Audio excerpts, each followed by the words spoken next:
Welcome to the brand new VRCade Shorts podcast. This is based on our last podcast, the VRCade, but we're trying to make it shorter form based on YouTube analytics and feedback so that people can enjoy it more in more of a condensed way. Today's guest is Christian, and he is from District Beta in Sarnia in Ontario, Canada. How you doing, Christian? Good. How are you? Thanks for having me on the podcast. Now, thank you very much for coming on. You are the first guest, and we are honored to have you here. We're looking forward to having a chat with you about how you got started and just all things to do with your arcade. So, tell us about your story with District Beta. So I have a unique story. Yeah.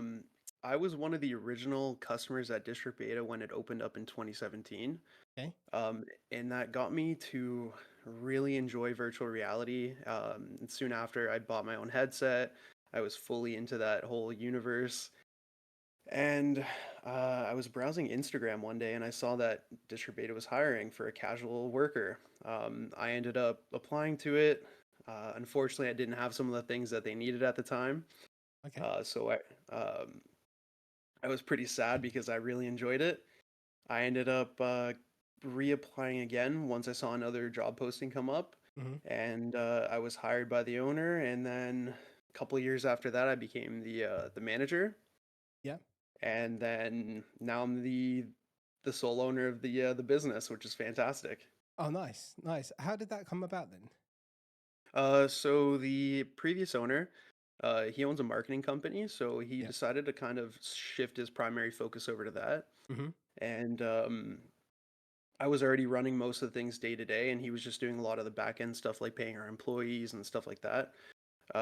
So he approached me, I believe it was in like October of last year. Mm-hmm. And he asked if I wanted to take it over. And I mean, I couldn't say no. I was so happy. It was such a big decision to make, but I said yes right away. What three pieces of advice would you give to somebody looking to open up a VR arcade? So the three things I would say is do the market research, see if it's something like the city or town that you're in is something that it wants or it can actually sustain. And don't do it for the wrong reasons is another thing. Don't just get into it because you think it'll make you a lot of money. Actually be passionate about what you're doing because it does take a lot of effort and a lot of work. And start off small. I wouldn't, go rent this giant unit and put in like 20 VR headsets and arcades and all that stuff. Like, I think something like that would burn you out and it'd be a lot harder to control. Mm-hmm. So I think starting off just nice and small, kind of like District Beta did originally, is perfect.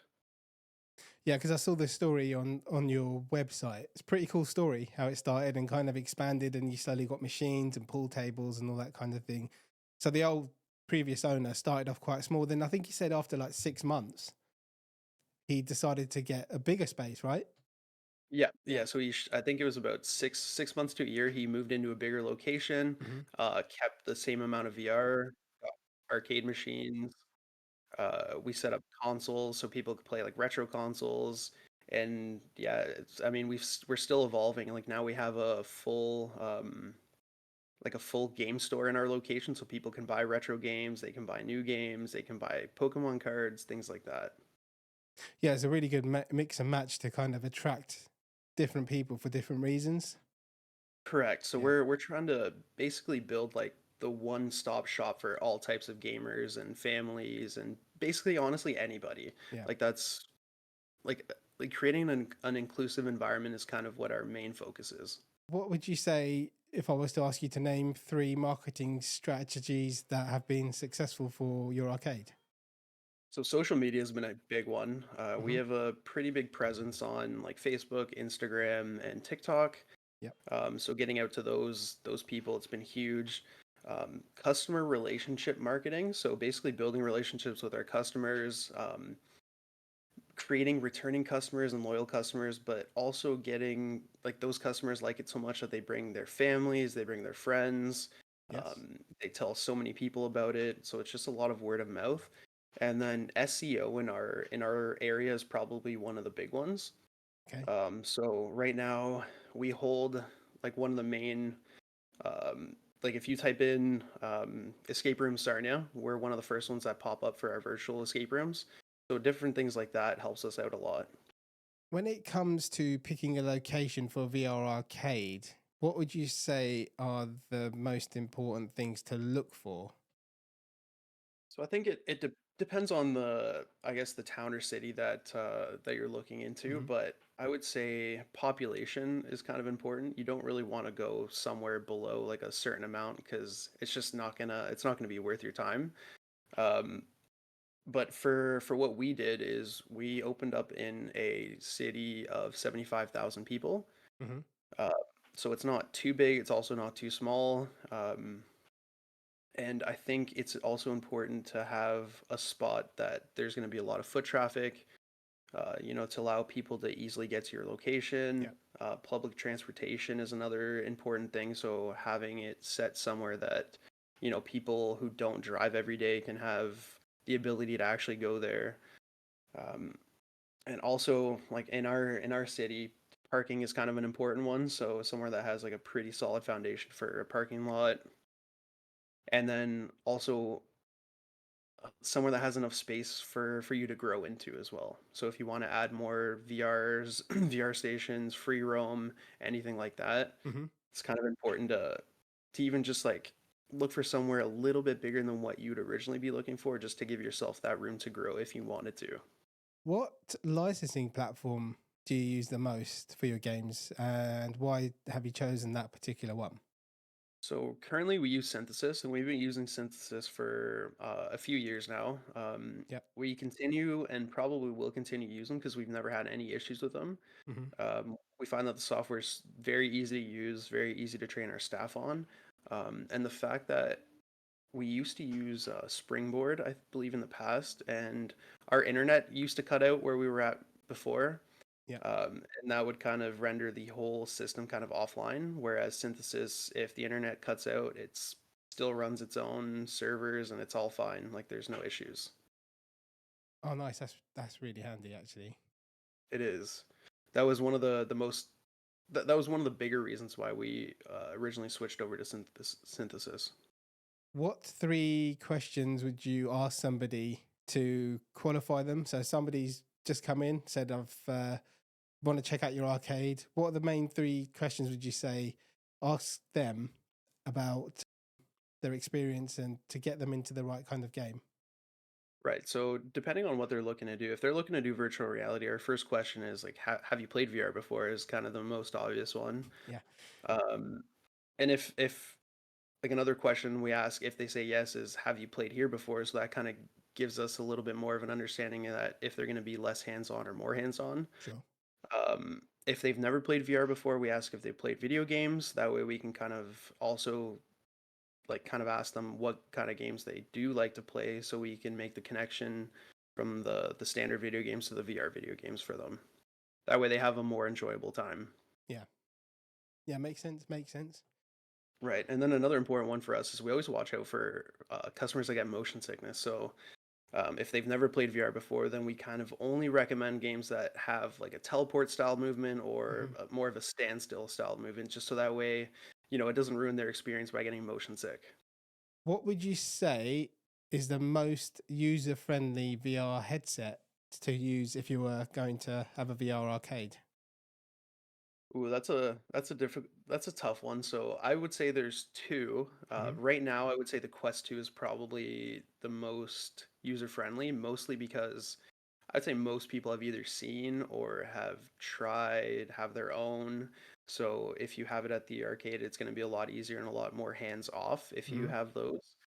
Um, but also the original Vive, like the Vive wands, there's not as many buttons on those, so it's less complicated for like older people, for people that don't really know much about technology. It's a Yeah. lot better for those type of people. So I know it's kind of tough to choose one or the other, but I would personally say the Quest 2 has been our most user friendly. That's interesting because a lot of people have said like the Vives, like the Vive Pros and the things like that. So that's quite interesting that you say that. Right, and I think it kind of comes down to a lot of our customers have their own headsets, Yeah. but but they like to come to district beta because it's more of like a social thing. They actually can play Yeah. multiplayer, so a lot of them just pick up the hardware and they just go right to it, and it's very hands on for our staff, or very hands off for our staff. What area of running a VR arcade would you like to improve on when it comes to your business, and how would you go about it? So I think my general stance on my current like our current setup right now is that like we're kind of like a technology company, so Yeah. offering the latest and the better hardware is kind of where I want to focus more of my time into. Okay. So I'd like to offer different headsets, like maybe like the Quest 3, or get different technology like some of the omnidirectional treadmills, like the haptic feedback vests. Yeah. Do more stuff like that. Okay. And I Okay. think that comes with time and money, though. Yeah, definitely, definitely. Just at least get past your first year, right, before you start throwing Right. money back into it. Yeah, oh yeah. Yeah, I've been trying to take all these ideas and shrink them down and just focus on the most important things right now.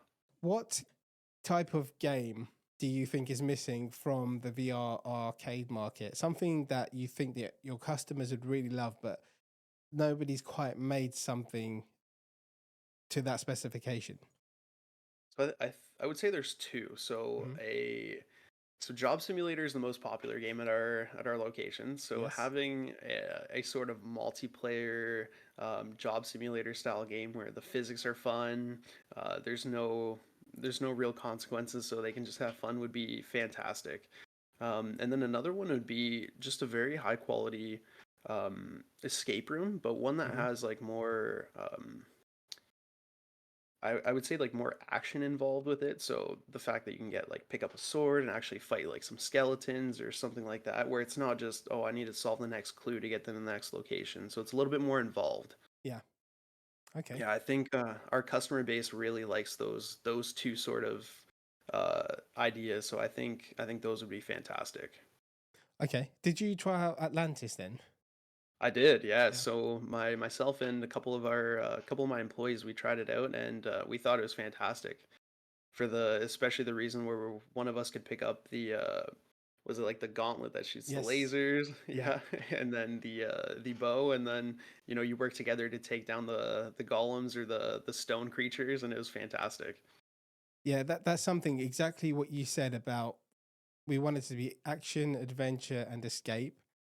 So we wanted to have the kind of combat part to it as well, because there's so many great escape games, but not all of them have like there's not a lot of combat in most of the escape games. So that's something that we're trying to do with that Atlantis. So yeah, appreciate you playing it and for the feedback as well. Yeah, and I think it's unique in the sense of like I think a lot of like you might as well utilize VR for what it is. So just Yeah. add all of those sorts of elements to it, and it'll make a great experience for everybody. What would be the most important thing that leads to customer satisfaction? So what is the one thing that you strive on doing for so that when the customer leaves, they're happy basically? So I would say it's our customer service is the big one. Hmm. So that goes kind of back to our like marketing where we like to create those relationships. Yeah. Um, all of our employees are kind of trained to try to remember all the customers' names, remember what they did the previous times that they came in, so that way we can kind of chat about it and find like common ground. We also are very attentive, so if a customer is kind of struggling on the virtual reality, we like to step in and help them out before they ask for it, before Yes. they take the headset off and stuff like that. So that way it doesn't take away from the time that they have at district beta. Hmm. And that's one thing we've been given like tons of compliments on is our customer service. So that's what we like to keep improving and making better. Excellent. So it's yeah, so it boils down to the rapport building part of things and being attentive to the customer, meeting the customer's needs, which is basic sales, right? That's Right. what you need, yeah. So it And, sounds like you guys sorry, go on. yeah, and just giving them a better overall experience from when they first come into the Mhm. door to when they leave. That's something they'll always remember. And then yeah, I think that's generally the most important thing for our business. Yeah, it sounds like you guys are doing a great job and the place is always busy. So yeah, it's really cool. And it's great that you managed to kind of get the arcade for yourself? Because you're clearly really passionate, and it's like a dream job, right? It's a dream thing to have your own arcade. It is, and it's not somewhere I was expecting to be right now. Like Yeah. it's completely different from where I thought I'd be, and I'm having the most fun I think I've had. So yeah, it's been a joy. Thank you so much, Christian, for coming on, being our first guest of the VRCade Shorts podcast. Really appreciate it. It's been great talking to you. Yeah, thank you for having me. This is awesome. It's been great. We'll have you on again at some point. I think doing the shorter form ones and kind of quick fire questions, I'm liking it. So yeah, it's pretty cool. Yeah, it's awesome. Thank you so much. Thank you very much, everyone, for watching. We'll see you again very soon. Take care. Bye.